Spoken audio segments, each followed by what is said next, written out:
We're using rock salt, heating up to 400 degrees, and we're gonna be using that to sear our prawns, just a slab of Himalayan sea salt, and I'm gonna be using that to cook some shishito peppers. This is my first time with this technique, so I thought I'd bring you guys along and show you how I make my salt seared prawns. Let's do this.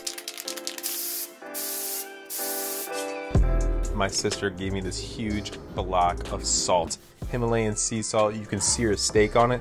In this case, we're searing some prawns. As far as preparing these prawns, you can devein them. If you see a vein, devein it. These, for whatever reason, didn't have one. Got them wild caught from a farmer's market. You can check out the description. I've got a link to instructions if you want to devein these.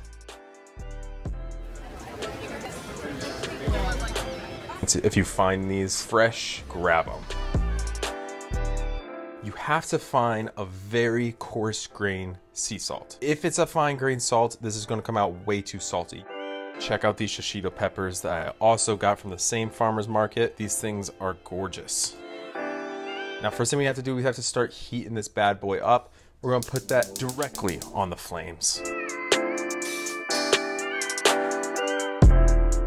Make sure you read your instructions if it came with instructions. If not, more info in my description. And we're gonna go ahead and start making the seasoning for our shrimp.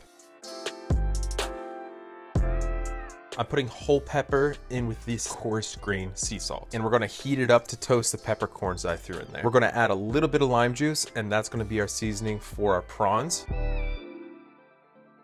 And at this point, the shishito pepper should be ready to sear on this bad boy. So it's been 20 minutes and this thing is so hot. Listen to the shishitos sizzle. Delicious.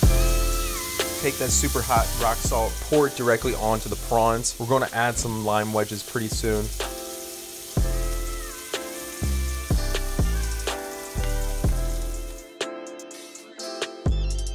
And the only seasoning that the shishitos get is gonna be some black pepper.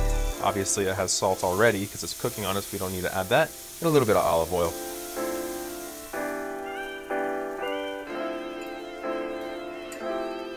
Once those peppers have a nice sear and we think that the prawns have sat in our salt mixture long enough, seasoning our prawns this way is gonna help bring them up to temperature so that they get a nice quick sear on this salt block.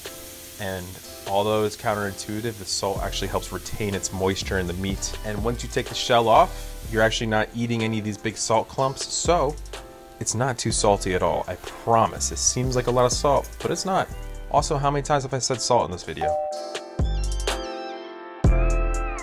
Definitely some chemical changes going on in this seasoning mixture that we had. The salt definitely affected the lime definitely affected the shrimp, and you can taste it.